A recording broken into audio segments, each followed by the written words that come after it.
안녕하세요. 대한민국의 좋은 소식만 전해드리는 대한민국 충성TV입니다.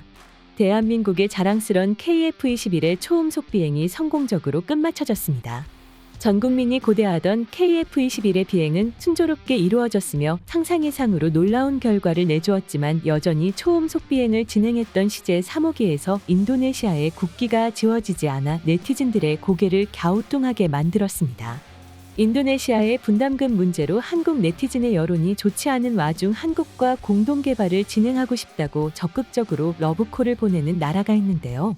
물론 사우디의 빈살만 왕세자도 한국 KF-21에 투자 의사를 내비치고 UAE는 올 1월 한국의 방산을 포함한 세계 분야에 대해 300억 달러를 투자하는 등 중동의 여러 나라가 한국 방산에 대해 긍정적인 태도를 취하고 있는데요. 적극적으로 러브콜을 보내오는 것은 오히려 작년 대한민국 방산 수출의 큰 손이었던 폴란드였습니다. 폴란드는 작년 K9 전차와 자주포연 무미사일 발사대 FA-250 도입에 이어서 KF-21 전투기의 공동 개발을 진행하고 싶다는 의사를 밝힌 바가 있습니다. 폴란드 국영방산업체 PGG 세바스찬 헤바웻 회장은 한폴 방산협력 컨퍼런스에서 KF-21 사업 참여 의향을 공식적으로 밝혀 폴란드 고위 인사가 최초로 공식 석상에서 KF-21 공동 개발을 참여하고 싶다고 이야기하게 된 것인데요. 아직까지 인도네시아 국기를 달고 시험 비행을 진행하고 있지만 사실상 한국이 독자적으로 개발한 것이나 다름없어져 버린 KF-21 공동개발 실효성 자체를 다시 한번 분석해야 한다는 것이 대한민국의 입장이며 이에 대한 개발 동향 보고서는 이미 제출되었기에 폴란드의 투자 협력이지는 반가운데요. 폴란드 세바스찬 헤바웻 회장의 방한 일정이 2월로 확정되는 가운데 국민들의 기대감은 더욱 커지고 있습니다.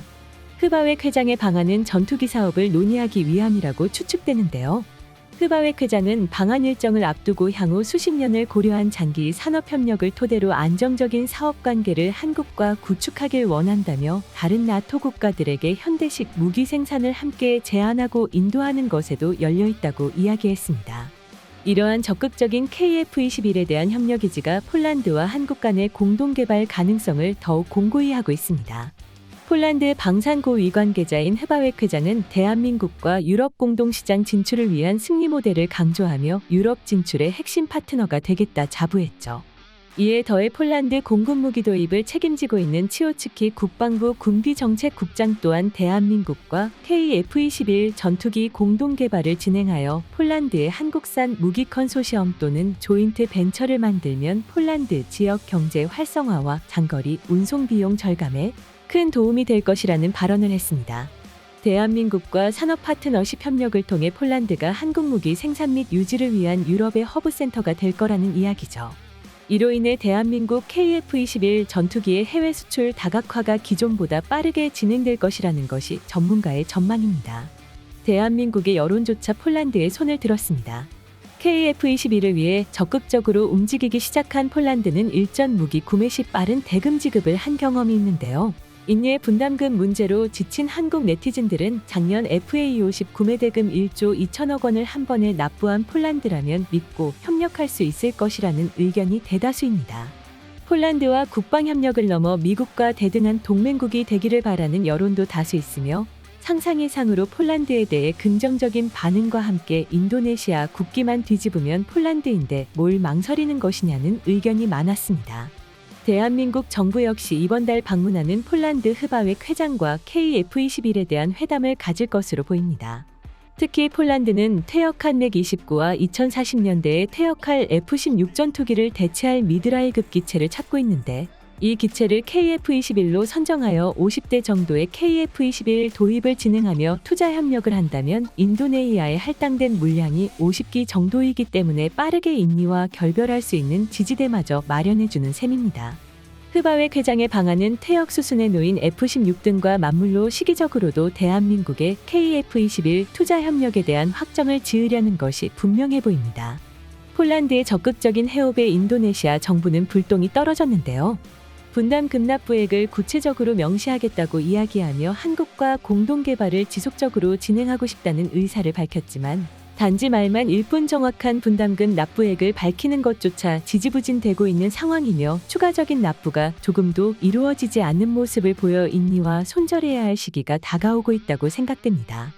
사실상 인도네시아와의 공동개발에서이니 분담금 문제가 계속적으로 문제되며 한국이 독단적으로 개발해온 상황이 되어버렸는데요. 이는 오히려 개발 진행 상황을 빠르게 촉진시킨 결과를 낳았으며 인니와의 공동개발이 실효성 없다는 것을 증명하고 말았죠. 하지만 인도네시아 정부에서는 이 사실을 애써 외면하며 인니 출신 연구진들을 무작정 한국에 보내왔습니다. 인도네시아 언론까지 가세하여 한국이 KF-21 전투기 개발을 진행할 때 인니 연구진이 없으면 진행 자체가 불가능하다는 말도 안 되는 주장을 펼치고 있는데요. 이런 인니에게 날벼락 같은 소식이 전해졌습니다. 바로 한국형 KF-21 보람의 전투기에 대해 인도네시아 국기를 없애버린 것입니다.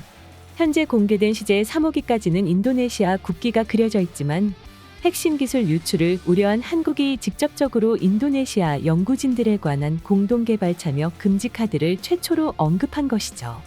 이런 결정을 내린 이유는 KF-21 전투기의 4대 핵심 기술 유출 우려라고 밝혔습니다. 특히 가장 문제가 되었던 것은 인도네시아가 지금 KF-21 전투기 대신 인도네시아산 I-22 전투기를 개발한 것이죠. 인도네시아가 최신 전투기 개발을 선언한 지 불과 5년도 채 되지 않아 시카탄 전투기를 방산시장에 내보인 것은 분명 이해가 되지 않는 부분이 있습니다.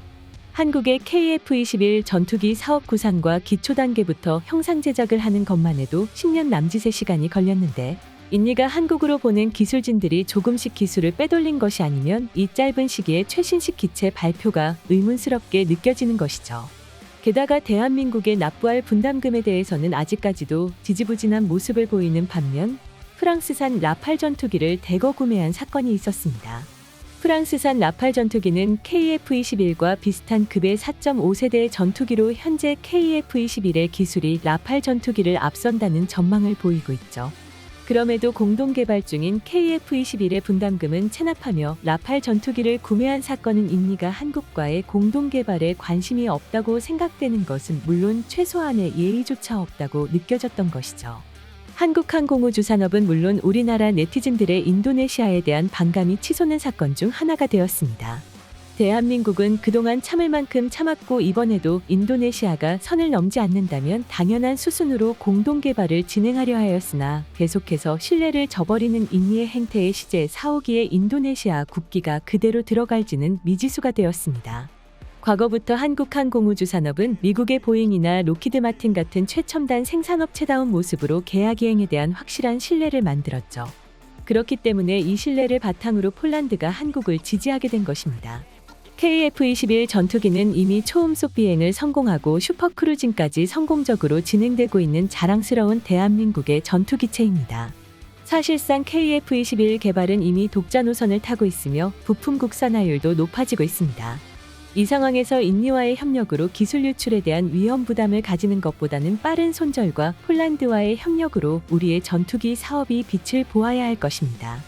오랜 세월 다져온 대한민국의 전투기 사업이 해외 수출 성적으로 세계에서 압도적인 모습을 보여야 할 때입니다. 앞으로 계약에서는 확실한 보증수표를 만들어 한국 기술진의 자랑스러운 기술을 보호해야 할 것입니다. 지금까지 대한민국 충성TV 시청해주셔서 감사합니다. 구독, 좋아요, 알림 설정해두시면 언제나 좋은 소식 전해드리겠습니다. 즐거운 하루 보내세요.